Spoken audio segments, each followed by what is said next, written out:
ہم اس وقت اس کے بعد ہم گئے کابل، آپ بھی وہاں پر تھے، اور اس وقت سے آج تک آپ کے خیال میں افغان طالبان نے کیا کھویا اور کیا پایا؟ عادل، میرا خیال میں پچھلے 3 سال افغان طالبان کے لیے تو اچھے رہے، لیکن جو آپ نے اپنے ابتدائیے میں تصویر کشی کی، اس سے بالکل میں متفق ہوں کہ افغان عوام نے کچھ زیادہ حاصل نہیں کیا، اور ان کی صورتحال جو ہے وہ دگرگوں ہی رہی۔ طالبان نے کیا پایا؟ میرا خیال میں اقتدار پایا، اچانک پورے ملک پر وہ قابض ہو گئے، لاسٹ ٹائم سے زیادہ ملک ان کے کنٹرول میں ہے، اس وقت 100% ان کا کنٹرول ہے۔ دوسرا، انہوں نے جو لگتا ہے کہ سب سے ٹاپ پرائیورٹی تھی وہ یہی تھی کہ جو عسکری ادارے ہیں اور جو فوج ہے اس پر زیادہ توجہ مرکوز کی، اور آج کی جو پریڈ ہوئی ہے کابل میں بگرام ایئر بیس پر، وہ اب تک کی سب سے گرینڈ پریڈ قرار دی جا رہی ہے۔ تو وہ جو ان کی پرائیورٹی ہے کہ جو رہی ہے، جو اسلامی تحریک کا فوکس رہا ہے، ملٹری سلوشن اور ملٹری ذرائع کو حاصل کرنا، اس میں ان کو ہوئی ہے کہ انہوں نے آج ہیلی کاپٹرز بھی دکھائے اور 1-2 جہاز بھی انہوں نے دکھائے۔ تو ان کی اب نیکسٹ ٹارگٹ تو یہی ہے کہ جو ان کے جو دفاع ہیں، وزیر دفاع ملا یعقوب، انہوں نے کہا ہے کہ جی ہم اپنی جو ایئر سپیس کی ساورنٹی ہے وہ بھی اب جلد حاصل کر لیں گے۔ تو زیادہ فوکس اس پہ ہے، لیکن جو عوامی مسائل ہیں، غربت بالکل بڑی ہے وہاں پر، جو شرح نمو ہے وہ اس وقت 0 ہے، مطلب 2019 میں 6% پاکستان سے بھی تقریباً بہتر وہاں پر شرح نمو تھی ترقی کی۔ پھر کووڈ آیا، اس کی وجہ سے کچھ متاثر ہوئے، لیکن پھر -20 تک چلا گیا شرح نمو، اور اب وہ 0 پر کھڑا ہے۔ اس کا مطلب ہے کہ کوئی اکنامک ڈیولپمنٹ اس طرح کی نہیں ہو رہی جس طرح کی طالبان چاہ رہے ہیں۔ حالانکہ ان کا جو میڈیا ہے وہ روزانہ کہتا ہے کہ ہم نے فلاں پروجیکٹ شروع کر دیا، فلاں انویسٹر آ گئے، فلاں ملک انویسٹ کرنا چاہ رہا ہے، لیکن وہ آن دا گراؤنڈ اس کی سچویشن کوئی زیادہ عوام کے لیے مفید ثابت نہیں ہو رہی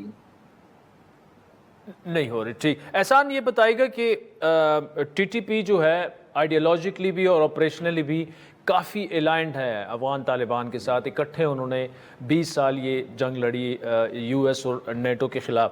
ان 3 سالوں میں افغان طالبان کے وہاں اقتدار میں آنے کے بعد ایک تو پاکستان کے تعلقات اس وقت جس نہج پر ہیں افغانستان کے ساتھ نہ ہونے کے برابر ہیں، اور اس کی ایک بڑی وجہ آپ کو پتہ ہے کالعدم ٹی ٹی پی ہے۔ ان کے آنے سے یہاں کیا اثرات آپ کو نظر آئے؟ ان 3 سالوں میں کیا کچھ یہاں پر چینج ہوا؟ ٹی ٹی پی کیا آپریشنلی مضبوط ہوئی ہے؟ آئیڈیالوجیکلی کیا مضبوط ہوئی ہے؟ کوئی بھی اس طرح کی تحریک یعنی ٹی ٹی پی جو گوریلا وارفیئر پہ یعنی اس کے ذریعے اپنے اسٹرگل کو جاری رکھتی تھی، اس کے لیے سب سے جو امپورٹنٹ چیز ہے وہ بیسز ہے کہ وہاں پہ ان کو کوئی سیف ہیون ملے جہاں سے وہ پھر اوپنلی انڈیپینڈنٹلی آپریٹ کر سکے۔ تو ٹی ٹی پی جو لیڈرشپ ہے، یعنی اس میں کوئی ڈاؤٹ نہیں ہے، ٹی ٹی پی کے لوگ خود بھی آف دا ریکارڈ وہ ایڈمٹ کرتے ہیں، افغان طالبان آفیشلز بھی ایڈمٹ کرتے ہیں کہ وہ افغانستان میں ہیں۔ وہاں سے یعنی حملوں کی پلاننگ بھی ہوتی ہے اور وہاں سے ان کو پرمیشن بھی ملتی ہے کہ یہ فلاں کو ٹارگٹ کرنا ہے اور فلاں علاقے میں حملے کرنا ہے۔ تو ٹی ٹی پی کو اگر اوور آل دیکھیں تو وہ مضبوط ہوئی ہے افغان طالبان کے آنے سے۔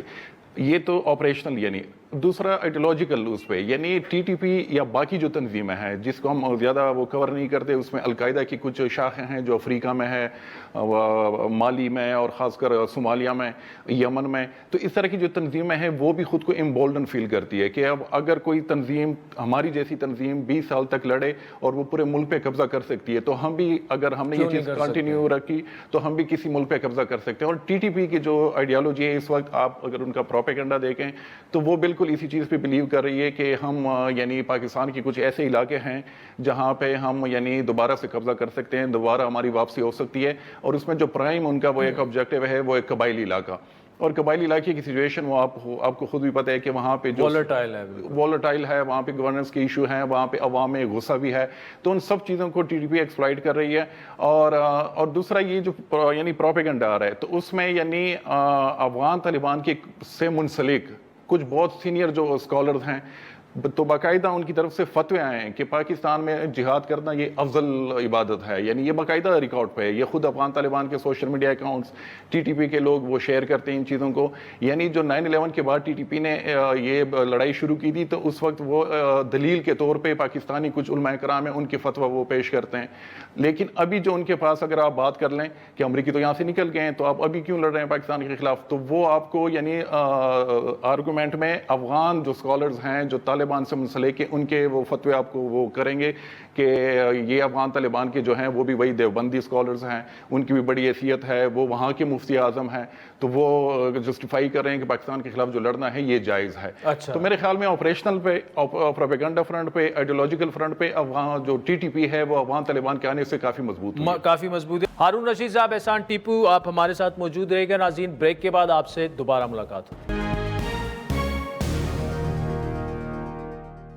ویلکم بیک ناظرین. احسان ٹیپو اور ہارون رشید صاحب ہمارے ساتھ موجود ہیں اور بات ہو رہی ہے طالبان کے 3 سالہ دور اقتدار کی. ہارون رشید صاحب، آج آپ نے درانی صاحب کا انٹرویو کیا بڑا تفصیلی. ایک تو اس سے کرکس آپ کا کیا ہے کہ اس وقت پاکستان کی سٹینڈنگ کیا ہے ویز مطلب کہ ٹی ٹی پی کے ساتھ کس طرح ڈیل کرنا ہے، افغان طالبان کے ساتھ کس طرح ڈیل کرنا ہے، اور کیا مذاکرات کرنے ہیں یا نہیں؟ مطلب پبلکلی تو بڑا کھل کے آرمی چیف بھی بار بار کہہ چکے ہیں کہ کوئی مذاکرات جو ہیں، بلکہ انہوں نے تو اب خارجی کا نام دینا شروع کر دیا ہے ٹی ٹی پی کو، باقاعدہ پریس ریلیز جاری ہوئی. جی ہارون صاحب. جی عادل صاحب، میرا خیال میں آصف درانی صاحب جو ہیں وہ ایک سفارتکار ہیں، منجھے ہوئے سینئر آدمی ہیں، ایکسپیرینسڈ ہیں، افغانستان کافی انہوں نے اندر سے اور باہر سے دیکھا ہوا ہے.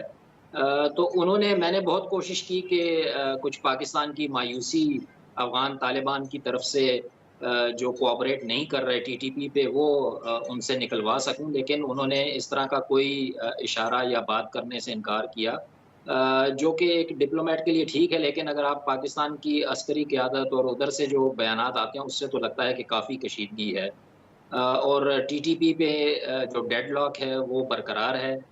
لیکن آصف درانی صاحب کا یہ بھی کہنا تھا کہ جو اس طرح کے مسائل ہیں وہ چند دنوں یا مہینوں میں حل نہیں ہوتے، وقت لگتا ہے. تو لگتا یہ ہے کہ حکومت پاکستان کو بھی اب اندازہ ہے کہ جو افغان طالبان کے ذریعے وہ مذاکرات کا ایک راستہ تھا، ایک دفعہ ایکسپلور ہوا تھا، وہ اب دوبارہ نہیں کھلنے والا جب تک کہ وہ پاکستان کا آئین نہیں مانتے، پاکستان کے اندر جو قوانین ہیں ان کو نہیں مانتے، اور پاکستان میں ایز اے پاکستانی شہری رہنے کو تیار نہیں ہے. تو ان کے لیے پھر یہاں پر کوئی جگہ نہیں ہے اور ان کے خلاف کارروائی ہی ہوگی جو آپریشن عزم استحکام کے ذریعے اس وقت جاری ہے. ٹھیک. احسان، ہارون صاحب جو بات کر رہے ہیں کہ اس طرف، اور جو ہماری بھی خبر ہے وہ یہی ہے کہ اس وقت وہ کسی قسم کے مذاکرات کے موڈ میں نہیں ہیں پاکستان کی سائڈ کی اگر بات کی جائے. افغان طالبان اگر دیکھیں تو وہ ایک تو ان میں جو واضح ایک جو سپلٹ ہے کندہار کی اور حقانیز کی آپس میں، تو کچھ ایسی اطلاعات ہیں کہ شاید اس سے پہلے تو حقانیز کے ہاتھ پہ کافی چیزیں جو ہیں مذاکرات ہوئے تھوڑے بہت. اب جو کندھار کی لیڈرشپ ہے جو کہ ملا یعقوب صاحب ان کو ہیڈ کرتے ہیں، ملا عمر کے جو صاحبزادے ہیں، انہوں نے بھی جو پیشکش کی کہ یار ہم اس میں سٹیپ ان کر کے اور ہم کرتے ہیں، تو اس پر بھی انکار کیا گیا ہے یہاں پر. تو یہ کیا ریفلیکٹ کرتا ہے آپ کے نزدیک یہ چیز؟ اچھا، مجھے افغان طالبان جو امارت اسلامیہ ہے تو اس میں یعنی دو جو کی وہ پرسنالٹیز ہیں تو ان کا کافی ڈیسیجن میکنگ میں بھی ان کی سے اور ان کا کنٹرول بھی سب سے زیادہ ہے. ایک خود جو سپریم لیڈر ہیں ہیبت اللہ خنزادہ، اور دوسرا سراج الدین حقانی جو انٹیریئر منسٹر ہیں. یعقوب جو ہیں تو اس کے حوالے سے یعنی انٹرنل بھی کچھ ہیں کنسرنز بھی ہے. ایک تو وہ کہ یہ ایک یعنی نوجوان ہے، ان کا اتنا وہ ایکسپیرینس نہیں ہے، وہ زیادہ لڑے نہیں ہیں، تو اس طرح کی کنسرنز ہیں ان کے حوالے سے. اور اس طرح کے جو معاملات ہیں تو میرے خیال میں اس میں زیادہ جو انوالو کیا جاتا ہے وہ سراج الدین حقانی کو. اور ہسٹوریکلی بھی اگر دیکھیں تو پچھلے 20 سال میں جو ٹی ٹی پی کی پوری لیڈرشپ یا گل بہادر کے جو ایک اور دڑا ہے افغان پاکستانی طالبان کا، تو ان کے سب سے قریبی تعلقات رہے ہیں سراج الدین حقانی کے ساتھ. اور پچھلا بھی جو ایک مذاکراتی سلسلہ تھا اس میں بھی جو فیسیلیٹیٹر تھا وہ حقانی خود تھا, یعنی وہ کروا رہا تھا. چاہے کابل میں اس کے والے سی میٹنگز یا جو ان کا گڑھ ہے, ان کا ہوم ٹاؤن آپ کہہ لیں خوست, وہاں پہ بھی میٹنگز ہوئی. تو میرے خیال میں کہ حقانیوں کو اگر ان کیس مذاکرات کی طرف دوبارہ چیزیں جاتی ہیں تو میری بھی یہ انفارمیشن ہے کہ کوئی مذاکرات میں پاکستانی ریاست انٹرسٹڈ نہیں ہے, لیکن اگر جاتی ہیں تو وہ میرے خیال میں وہ افغان طالبان کی طرف سے جو پرسنالٹی یا شخصیت سامنے وہ یہ لوگ انوالو, وہ یہ حقانی ہوگا. ٹھیک. احسان Tipu, Haroon Rashid sahab, thank you so much for joining us. ناظرین آج کے پروگرام پر ضرور دیجیے گا, ہمارا ٹویٹر ہینڈل ہے @عادل شاہ زیب. اجازت دیجیے, خدا حافظ.